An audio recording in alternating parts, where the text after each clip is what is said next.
প্রাচীনকালে কর্ণ নামে এক ঋষি ছিলেন।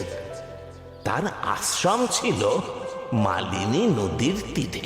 একদিন সকালে ঋষি কর্ণ আশ্রম থেকে বেরিয়ে মালিনী নদীর শীতল জলে স্নান করতে যাচ্ছিলেন।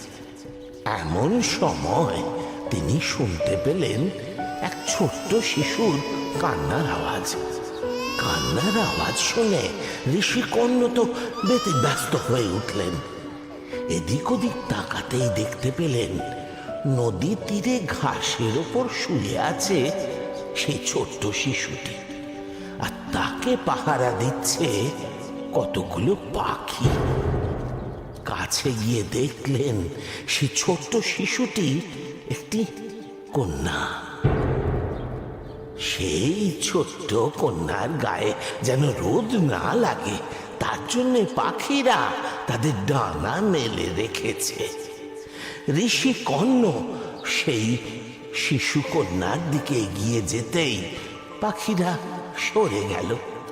সেই ছোট্ট মেয়েটিকে ঋষি কোলে তুলে নিলেন, আর যোগ বলে মেয়েটির পরিচয়ও জানতে পারলেন। এ তো ঋষি বিশ্বামিত্র ও স্বর্গের অপ্সরা মেনকার মেয়ে। ঋষি বিশ্বামিত্র মেনকা দুজনেই এই মেয়েকে ত্যাগ করেছেন, এই মালিনী নদীর তীরে ফেলে গেছেন তারা। ভাগ্য ভালো পাখিরা ওকে দেখে রেখেছে।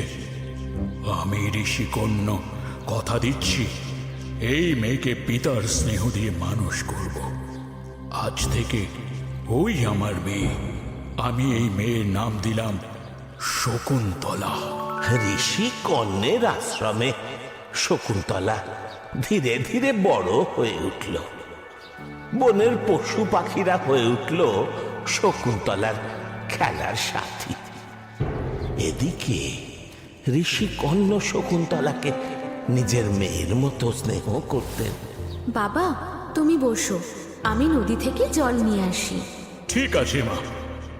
যা, তুই একা একা খেলা কর। প্রিয়ঙ্বদা, অনুসুয়া, আয় সখী, আমরা জল আনতে যাই। তোরা দাঁড়া সখী।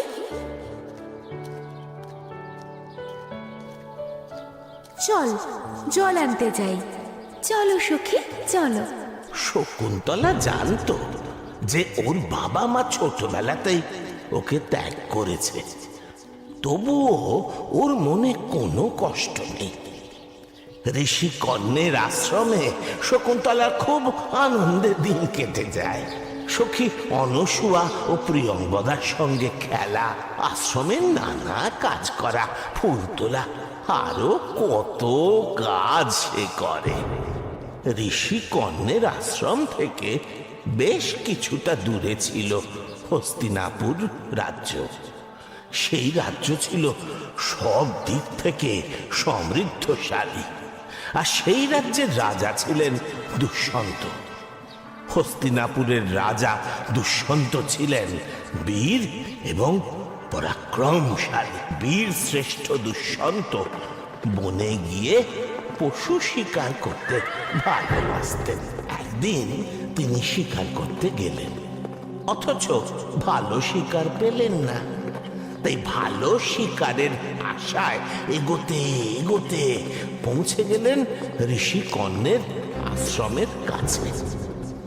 এদিকে আশ্রমের আশেপাশের বন জঙ্গলে পশুরা শান্তিতেই বসবাস করত, কিন্তু দুষ্যন্তকে দেখে ভয়ে তারা এদিকে ওদিকে ছুটে পালাতে লাগলো। কি হয়েছে? এভাবে ছুটে এলে কেন? আমার মনে হয় ও ভয় পেয়েছে। তাই হবে। চল সখী, আমরা ওকে কুটিরের ভেতরে নিয়ে যাই। চলো, কুটিরে চলো।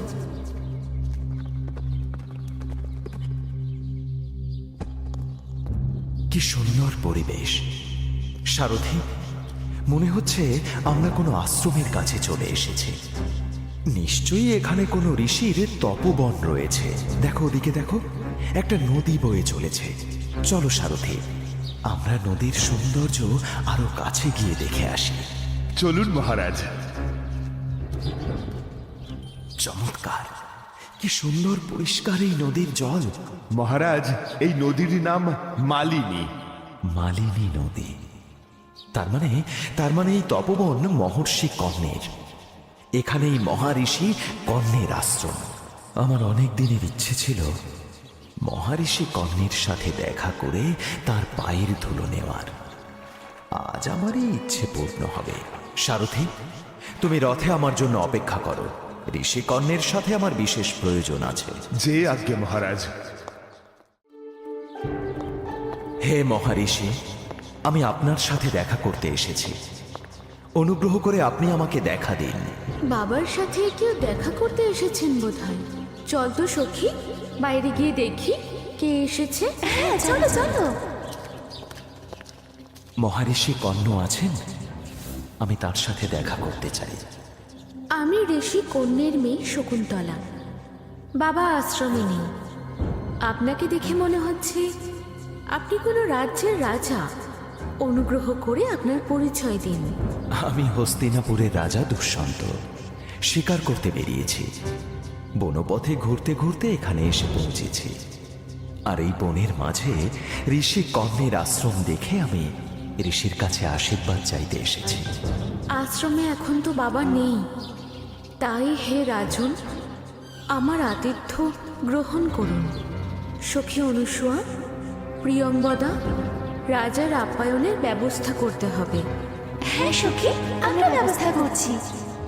ঋষি কর্ণ আশ্রমে না থাকায় অতিথি আপ্যায়নের ভার শকুন্তলার উপর পড়ে।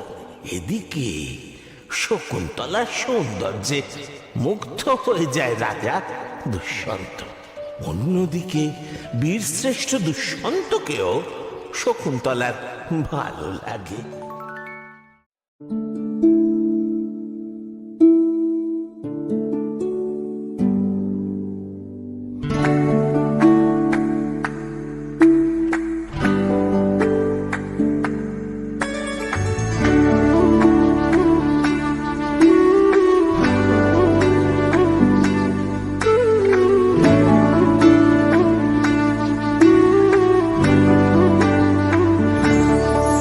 तुम प्रेम हो, तुम प्रीत हो,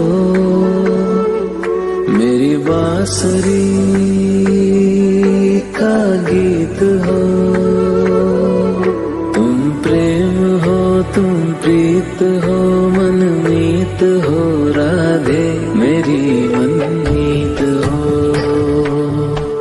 तुम प्रेम हो, तुम प्रीत हो, मनमीत हो, राधे मेरी मनमीत हो। तुम प्रेम हो, तुम प्रीत हो, मेरी बांसुरी का गीत हो। এরপর দুজনে গান্ধর্ব মতে বিবাহ বন্ধনে আবদ্ধ হয়।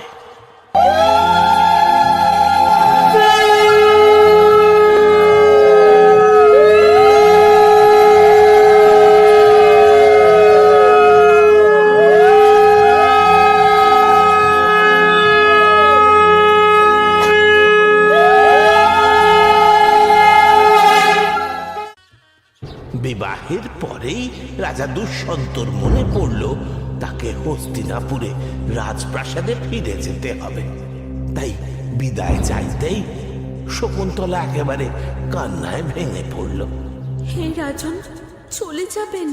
আমাকে যে যেতেই হবে, নইলে রাজ্য শাসন করব কি করে?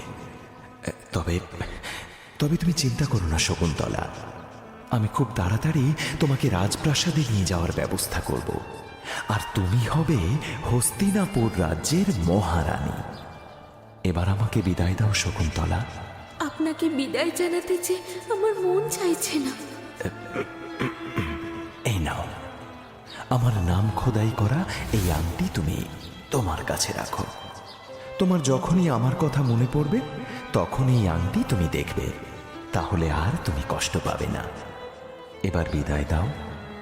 বিদায় রাজন, আমি আপনার জন্য অপেক্ষা করে থাকব।